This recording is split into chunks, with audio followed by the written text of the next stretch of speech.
नमस्कार।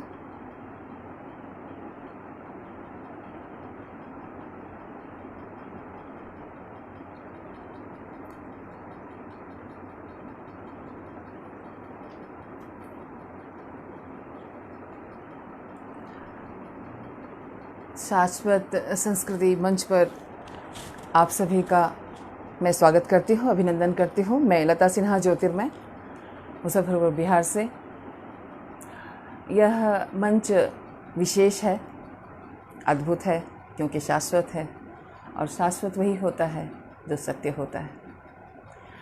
और यह काशी भूपेंद्र जी, नमस्कार,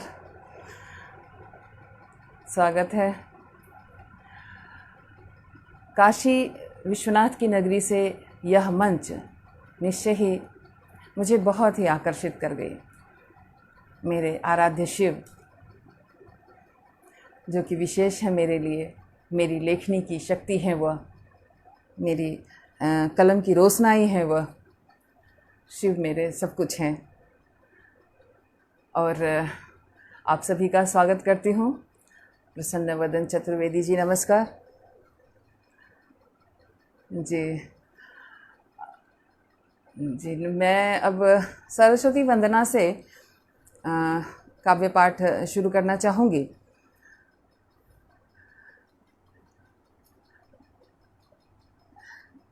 सरस्वती वंदना में हम साहित्यकार माँ शारदे को ही अपना सर्वस्व मानते हैं, क्योंकि उनकी शक्ति, उनका प्रभाव ही हमारे कलम में एक ओज, एक तेज बढ़ता है।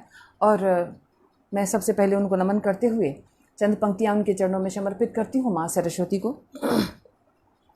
माँ शारदे मन ज्ञान का दीपक जला दे, मैं तेरी पद पंकजा मुझको खिला दे। माँ शारदे, माँ शारदे मन ज्ञान का दीपक जला दे, मैं तेरी पद पंकजा मुझको खिला दे। हो पंखुरी की लालिमा साहित्य समाहित, अंतःकरण चैतन्यता के रंग मिला दे। माँ शारदे, माँ शारदे, तेरे कर कमल की पुस्तिका मैं बाँच ले तूं, रहे लेखनी की ही ललक दे, आस दे तूं। पथ कंटकों पे भी मुझे चलना सिखा दे। माँ शारदे मन ज्ञान का दीपक जला दे। माँ शारदे। शारदे को प्रणाम करते हुए इस मंच को प्रणाम करती हूँ जी। कंचन लता चतुर्वेदी जी, नमस्कार। नमस्कार। मुझे लगता है हम लोग की मुलाकात 80 घाट पर हुई है जी। जी, धन्यवाद। जय माँ शारदे। अरे वाह, जय माँ शारदे। मैं काव्य पाठ करूं जी। धन्यवाद। मैं शिव की नगरी है, मेरी आवाज़ शिव तक तो ज़रूर पहुंच रही होगी। मैं भले ही यहाँ बिहार में मुजफ्फरपुर में बैठी हुई हूँ, लेकिन काशी तक मेरी आवाज़ अवश्य पहुंच रही होगी। तो मैं शिव को समर्पित अपनी चंद पंक्तियाँ करती हूँ, आप सुनेंगे। ये प्रार्थना है शिव की, जिसमें मैंने कुछ नहीं मांगा उनसे। इस प्रार्थना के अंतर्गत मैं उनका वर्णन कर रही हूँ कि शिव क्या है। आप सुनेंगे। आदि तुम ही हो, अंत तुम ही हो, आदि तुम ही हो, मध्य तुम ही हो सबका अंत। आदि तुम ही हो, मध्य तुम ही हो सबका अंत। महादेव ज्योतिर्मय तू, अनुरागी परम अनंत। आदि तुम ही हो, मध्य तुम ही हो सबका अंत। महादेव मेरे ज्योतिर्मय, अनुरागी परम अनंत। भाव से जिसने तुमको पूजा, जान लिया पूरा। भाव से जिसने तुमको चाहा, जान लिया पूरा। पर ग्रंथों में तुम्हें खोजते रह गए संत महंत। पर ग्रंथों में तुम्हें खोजते रह गए संत महंत। पुष्प तुम ही हो, गंध तुम ही हो, लता वृक्ष सब तुम। पुष्प तुम ही हो, गंध तुम ही हो, लता वृक्ष सब तुम। तुम ही धरती, तुम ही अंबर, तुम ही दिशा दिगंत। तुम ही धरती, तुम ही अंबर, तुम ही दिशा दिगंत। काव्य कुसुम को किया पल्लवित कर निनाद डमरू। काव्य कुसुम को किया पल्लवित कर निनाद डमरू। तेरे पद चाप की ताल से निकले नृत्य के बोल पढ़ंत। आदि तुम ही हो, मध्य तुम ही हो सबका अंत। महादेव ज्योतिर्मय तू, अनुरागी परम अनंत। सहज तुम ही संहारक, तुम ही रुद्र प्रचंड। सहज तुम ही संहारक, तुम ही रुद्र प्रचंड। सृष्टि के संहारक तुम हो, तुम ही जीव जीवंत। सृष्टि के संहारक तुम हो, तुम ही जीव जीवंत। कोलाहल तुम ही हो, कोलाहल और शांत तुम ही हो, तुम ही हो प्रलय प्रचंड। कोलाहल और शांत तुम ही हो, तुम ही प्रलय प्रचंड। सृष्टि के संहारक तुम हो, तुम ही जीव जीवंत। हो रचयिता रचना भी तुम ही से ब्रह्मांड। हर कल्प की युक्ति में तुम हो, ज्योतिर्मय तुम ही नितांत। हर कल्प की युक्ति में तुम हो, ज्योतिर्मय तुम ही नितांत। बारंबार प्रणाम करती हूँ काशी विश्वनाथ को। मेरी आवाज़ वहाँ तक पहुँच गई, इस बात की मुझे बहुत खुशी है। धन्यवाद जी, धन्यवाद। मैं दूसरा काव्य पाठ करना चाहूँगी, क्षमा करेंगे।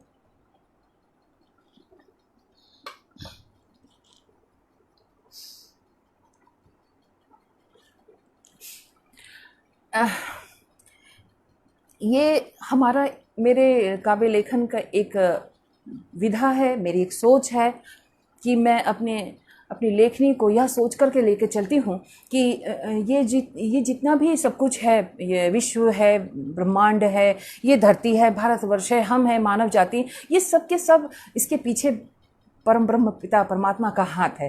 तो मैं अनहोनी और होनी जो आजकल हो रहे हैं, उनके पीछे भी उन्हीं को साक्ष्य मानती हूँ, ताकि अगर ये विपदा आती है या परेशानियाँ आती है धरती पर, तो उसका निवारण भी परमात्मा स्वयं आकर करते हैं। और हमारे यहाँ बारंबार परमात्मा अवतरित हुए हैं, यह हम सभी जानते हैं। मैं इसी विषय को लेकर, ये मेरी बहुत ही पसंदीदा कविता है, मैं इसको पढ़ना चाहूँगी। देवों की भूमि भारत।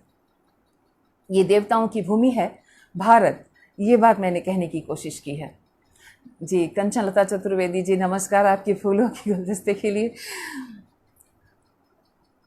देवों की भूमि है भारत, सिद्धियों की भूमि भारत, भारत ये भूमि है हमारे श्री राम की।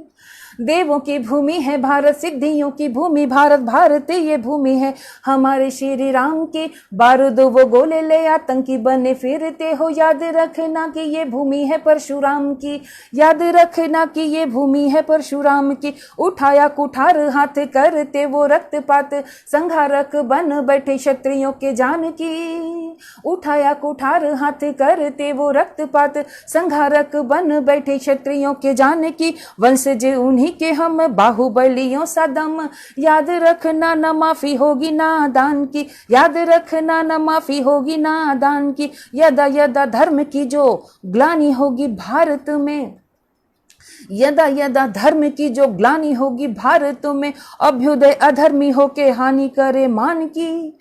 बार बार धर्म की स्थापना को लौटा है वो, भगवान लौटते हैं, बार बार धर्म की स्थापना को लौटा है वो। याद रखना ये जिम्मेदारी भगवान की, याद रखना ये जिम्मेदारी भगवान की। जब जब बढ़ा है पाप हरने को संताप, नरसिम्हा सदैव सुरक्षा करे मान की।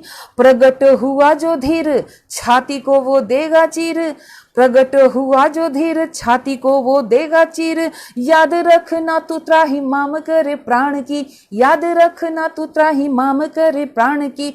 रावण आतंकी बड़ा भारती का मान हरा, रावण आतंकी बड़ा भारती का मान हरा। धधक उठी थी लंका बल हनुमान की, गिदरों की मौत ही बुलाती उन्हें शहरों को। याद रखना चेतावनी ये हिंदुस्तान की, याद रखना ये चेतावनी हिंदुस्तान की। माँ शेरा न आई भले शेर को पठाई पहले, माँ शेरा न आई भले शेर को पठाई पहले, दिल्ली से दहाड़ दहलाई पाकिस्तान की।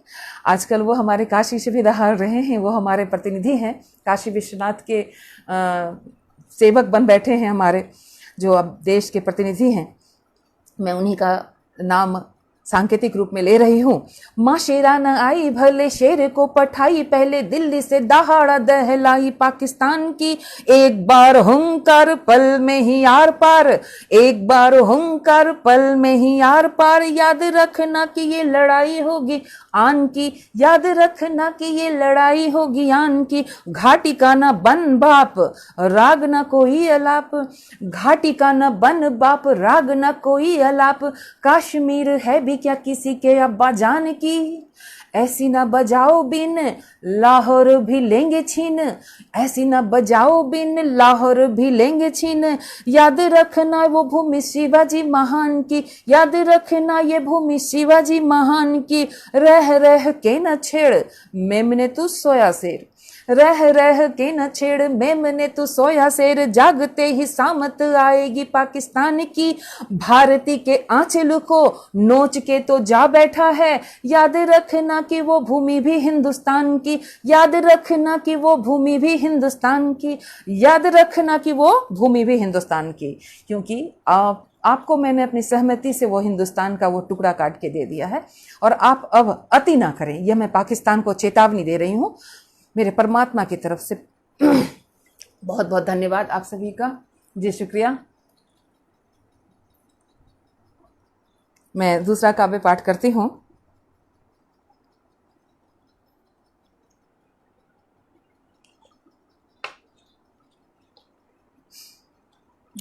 मैं एक सैनिक की बेटी हूँ, और सीमा पर ही मेरा जन्म हुआ, और भारतवर्ष के अन्य हिस्सों में मैं हमेशा घूमती रही। लेकिन पापा के रिटायरमेंट के बाद मैं बिहार आ गई, क्योंकि बिहार ही मेरा घर है। तो यहाँ पर आकर के मैंने हिंदी में फिर पढ़ाई शुरू की, और मैं इतिहास विषय से मैंने एमए किया है। लेकिन 10 वर्ष पहले एकाएक से मेरी इच्छा हुई लिखने को, और मैं लिखने लगी। और मुझे नहीं पता हिंदी की कितनी त्रुटियां हैं, कितने शुद्धता है, यह तो आप निर्णय करेंगे सुनने वाले, आप बौद्धिक जन। मैं कलम की सिपाही एक मेरी कविता है, उसको मैं पढ़ना चाहूँगी, आप सुने। बड़ी थी ललक करूं देश की सेवा, निरंतर हो लगन, बड़ी थी ललक। सुरेंद्र मिश्रा जी नमस्कार, धन्यवाद धन्यवाद जी। बड़ी थी ललक करूं देश की सेवा, निरंतर हो लगन। एक सैन्य पुत्री हो के भी थामा है शस्त्रों में कलम, एक सैन्य पुत्री हो के भी थामा है शस्त्रों में कलम।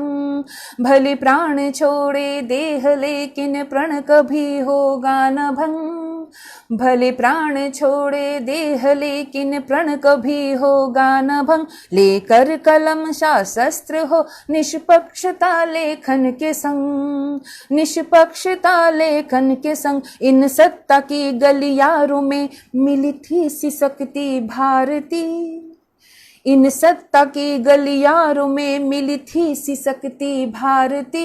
आंखें मिली मुझसे कहा तुझे लेखनी धिक्कारती, आंखें मिली मुझसे कहा तुझे लेखनी कारती। मैंने शपथ ली है तिरंगे की विपुल जन ज्ञान हो, मैंने शपथ ली है तिरंगे की विपुल जन ज्ञान हो। योद्धा बनूं लेकर कलम जन जागृति संधान हो, योद्धा बनूं लेकर कलम जन जागृति संधान हो। चल क्रांति की ज्योति जला दूं, चल क्रांति की ज्योति जला दूं, धुंध के पट खोल दूं, चल क्रांति की ज्योति जला दूं, धुंध के पट खोल दूं। कर राह ज्योतिर्मय कलम से हिंद की जय बोल दूं, जय हिंद की जय बोल दूं, जय हिंद की जय बोल दूं। जय हिंद, जय भारत। जी धन्यवाद। आप सभी मुझे सुन रहे हैं, मुझे अच्छा लग रहा है। और कंचन लता चतुर्वेदी जी लगातार हमारे साथ बनी हुई हैं, बहुत बहुत धन्यवाद। मैं एक और कविता आपको सुनाऊंगी। मैं योग भी करती हूँ और मेरे पारिवारिक परंपरा रही है कि योग से सर्वदा संबंध हमारा रहा है। तो मैं योग को इतना जानती हूँ कि योग वो सारथी है हमारे हृदय का, जो कि हमारे लिए हमारे जो इंद्रियां हैं शरीर के अंदर, उन सभी इंद्रियों को वश में करने की शक्ति रखता है। वो हमारी इंद्रिय हमारे चेतना के वश में होकर के हमारे मन के वश में आ जाती है। और जब मन के वश में हमारी इंद्रियां आ जाए तो हमारी गलती पर भी वो पर्दा डालती रहती है। वो हमें बताती नहीं कि तुम सावधान हो जाओ, तुम गलतियां कर रही हो। तो मैं इंद्रियों को लेकर के मैंने एक संदेशात्मक कविता पढ़ी है, आप सुनने की कोशिश करेंगे। इंद्रिय,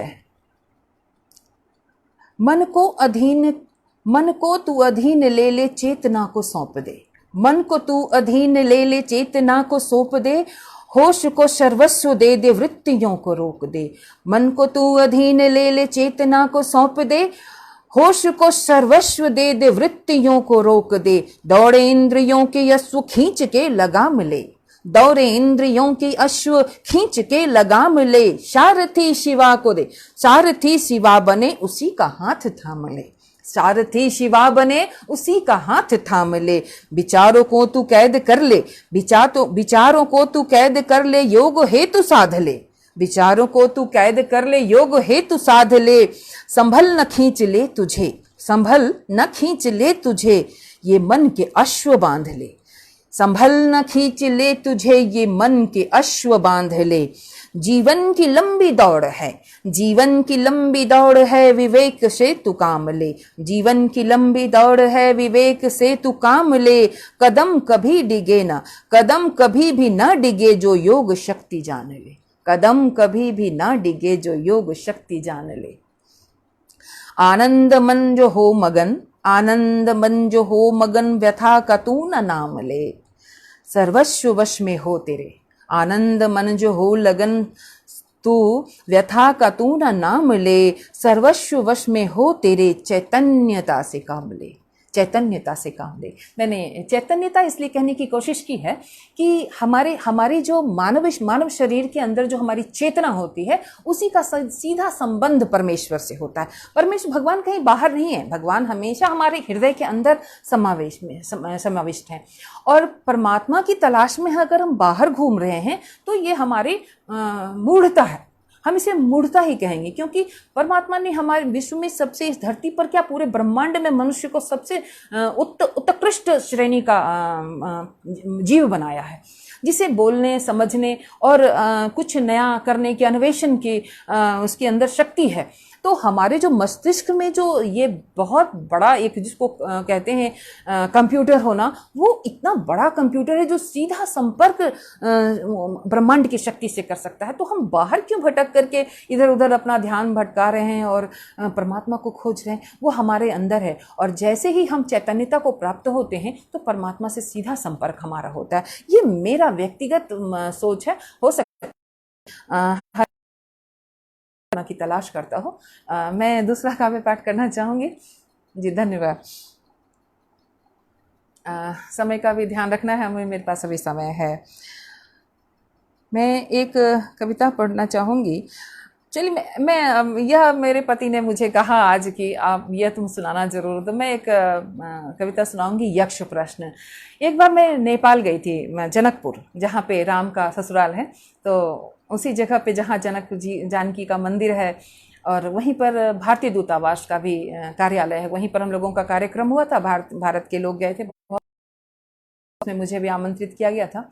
तो वहाँ पर मैंने एक काव्य पाठ तो मैंने की, बट वहाँ पर जब भोजन के समय में महिलाएं थीं जो मुझसे बातें कर रही थी, उन्होंने मुझसे एक प्रश्न किया था। हमारी सीता जो हमारी बेटी थी और आपके राम ने उनका गर्भावस्था त्याग कर दिया, क्या इस स्थिति को आप किस नजर से देखती हैं?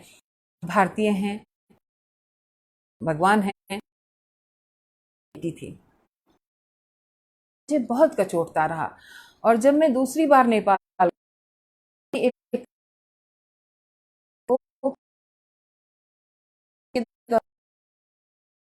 भगवान से प्रश्न किया था, प्रभु ये इतना बड़ा अनर्थ साथ, सती के साथ और राधा के साथ ये अन्याय क्यों?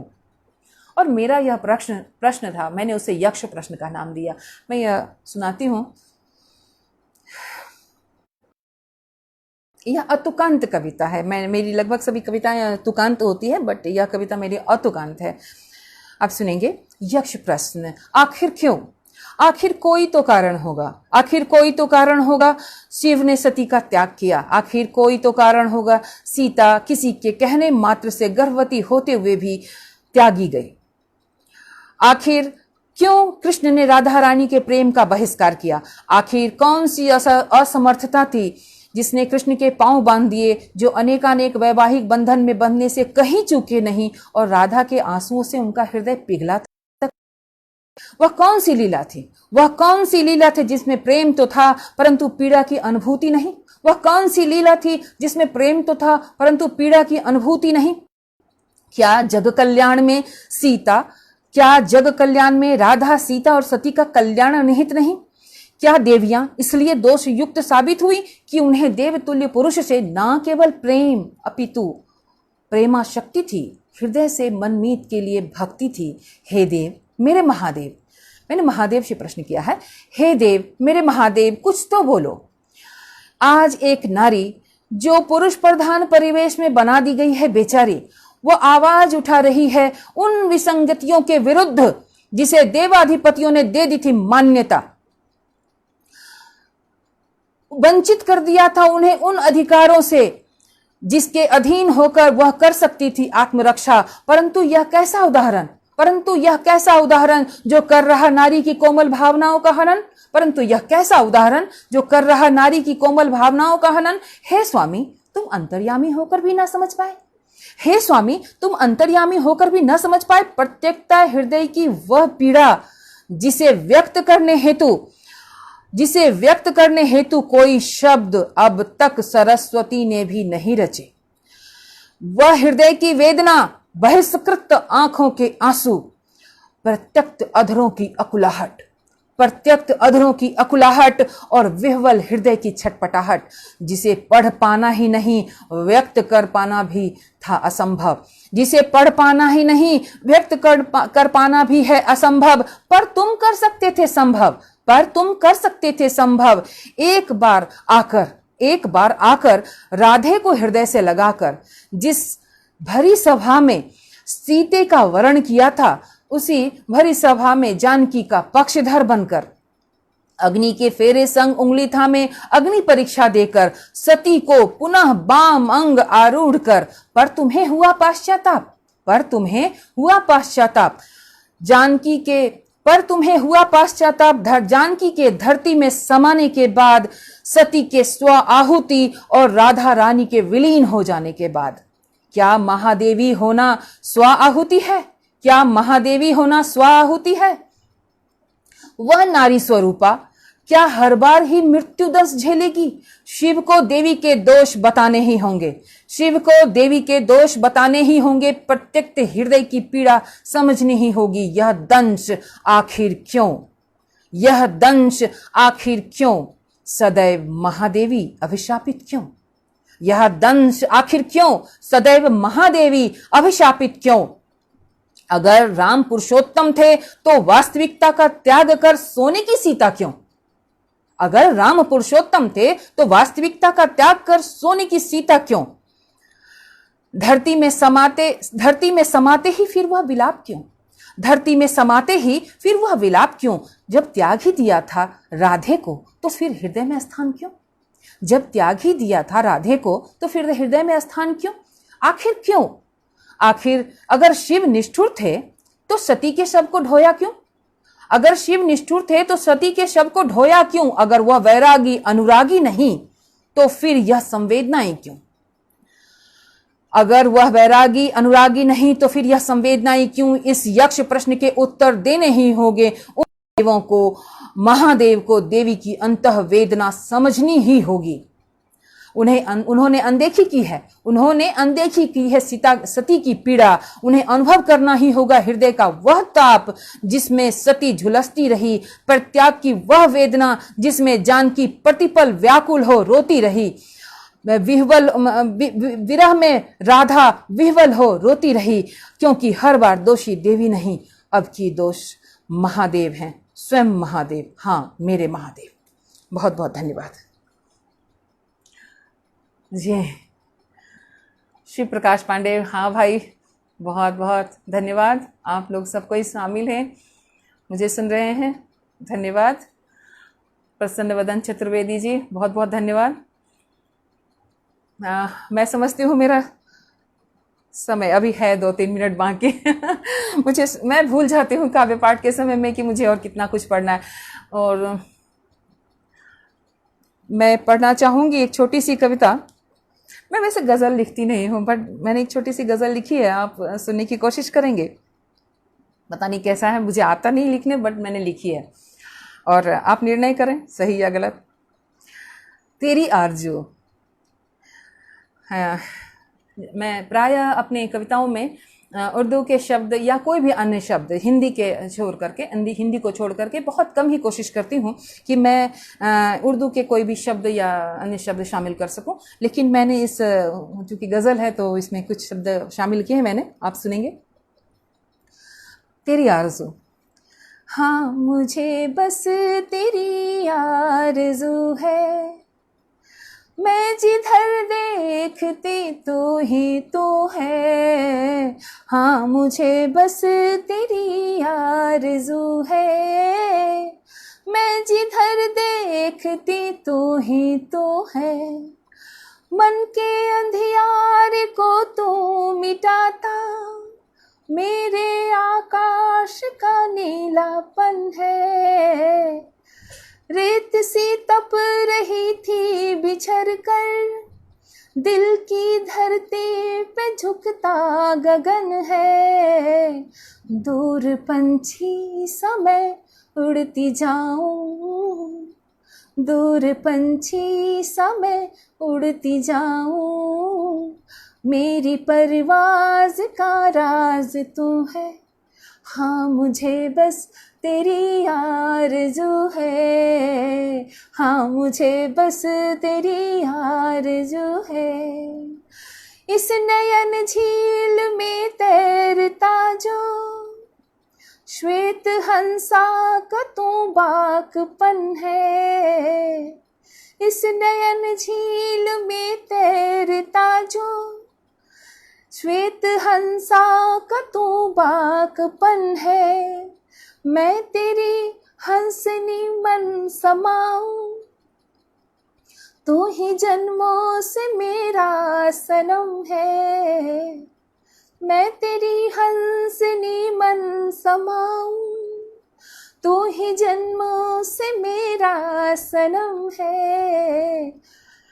हाँ प्रणय मन के गहरे सरोवर, हाँ प्रणय मन के गहरे सरोवर, स्नेह सी पी का वो मोती तू है, हाँ मुझे बस तेरी आरज़ू है, हाँ मुझे बस तेरी आरज़ू है।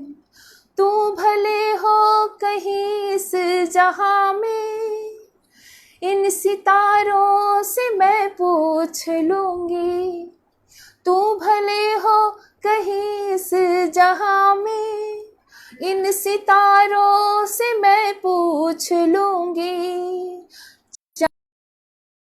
मिले जिस पहर में, चांद जब भी मिले जिस पहर में, झांक उसमें तुझे ढूंढ लूंगी, जब अकेले में ये मन सताए, जब अकेले में ये मन सताए, सोचती तू ये है, हाँ मुझे याद है, हाँ मुझे बस तेरी आरज़ू है, हाँ मुझे बस तेरी आरज़ू है, मैं जिधर देखती तू ही तू है। बहुत बहुत धन्यवाद।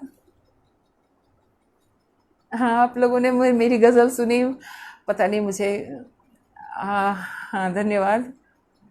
मैं सभी के तो मैसेज अब नाम नहीं देख पा रही हूँ। यदुनंदन जाजू नमस्कार जी, धन्यवाद।